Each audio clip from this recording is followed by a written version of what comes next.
దేవుని కృపావాక్యం వింటున్నా మీ అందరికీ ప్రభు పేరట వందనాలు. దేవుడు మిమ్మల్ని మీ కుటుంబాలను దీవించునుగాక. ఆమేన్. పరిశుద్ధ బైబిల్లో నుండి 1 కొరింథీ 7 అధ్యాయము 16 వచనాన్ని చదువుకుందాం. ఓ స్త్రీ, నీ భర్తను రక్షించుకుందువో లేదో నీకేమీ తెలియను. ఓ పురుషుడా, నీ భార్యను రక్షించుకుందువో లేదో నీకేమీ తెలియను. దేవుడు మాట్లాడుతున్నాడు, భార్యతో భర్తతో మాట్లాడుతున్నాడు. ఓ స్త్రీ, నీ భర్తను రక్షించుకుందో లేదో నీకే తెలియను. నీ భర్తను నువ్వు రక్షించుకోవాలి. నీ భర్తను నువ్వు దేవుని సన్నిధికి నడిపించుకోవాలి.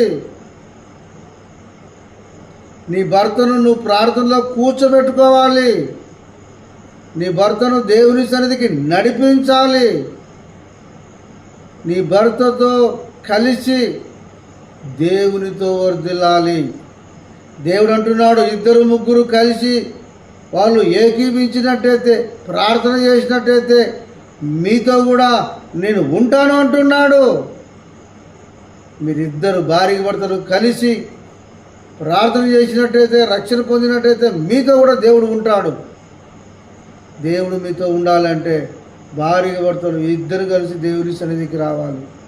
ఎన్నో మందిరాలు మనం చూస్తూ ఉన్నాం. స్త్రీలు మాత్రము ఎక్కువ శాతం ఉంటారు, పురుషులు మాత్రము తక్కువ శాతం ఉంటారు. వాళ్ళకి ఎంత బిజీ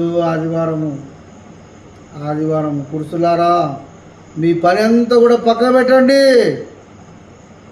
దేవుని సన్నిధిలో ఉండండి. నీ భార్యతో నీ పిల్లలతో దేవుని సన్నిధిలో ఉండు. ఓ స్త్రీ, నీ భర్తను రక్షించుకుందో లేదో నీకే తెలియదు. కింద అంటున్నాడు దేవుడు, ఏమంటాడు తెలుసా? ఓ పురుషుడా, నీ భార్యను రక్షించుకుందో లేదో నీకే తెలియదు. నీ చేతిలో ఉంది. నీ భార్యను మంచి మార్గంలోనికి నీవు నడిపించాలా. నువ్వు ఇంటికి యజమానుగా ఉన్నావు, ఇంటికి నువ్వు శిరస్సుగా ఉన్నావు, ఇంటికి నువ్వు పురుషుడు నాయకుడుగా ఉన్నావు. నీవు మంచి మార్గంలో ఉంటే నీ భార్య కూడా మంచి మార్గంలో ఉంటుంది. నీవు మాత్రము చర్చికి వెళ్తావు, నీ భార్య మాత్రం ఇంట్లో వంట చేసి పెట్టు, రొట్టెలు చేసి పెట్టు, భోజనం చేసి పెట్టు, నేను మాత్రం దేవుని సన్నిధికి వెళ్ళొస్తానంటావు. అలాగుండద్దు.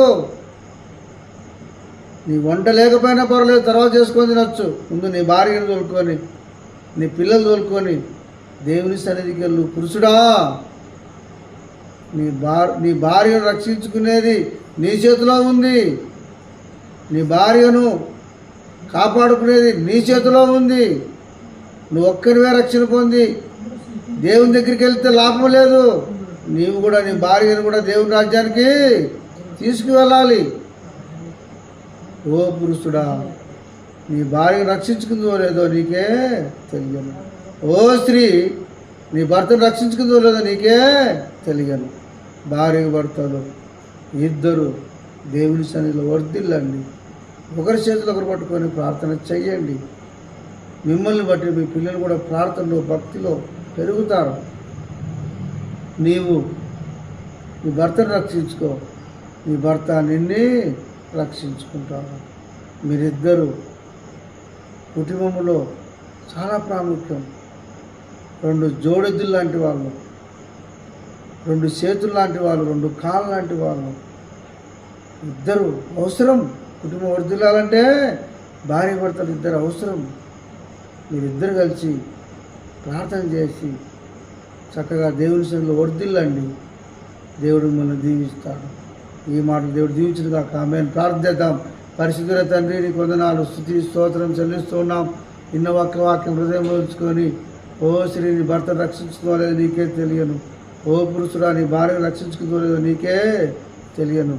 ఇద్దరు ఒకరికొకరు దేవుని సన్నిధిలో వర్ధిల్లుతూ, వాళ్ళ పిల్లలు కూడా దేవుని మార్గంలో పెంచుతూ చక్కగా దేవుని రాజ్యానికి వారసులు ఎలా సహాయం చేయమని యేసు నామములో ప్రార్థిస్తున్నాం తండ్రి. ఆమేన్.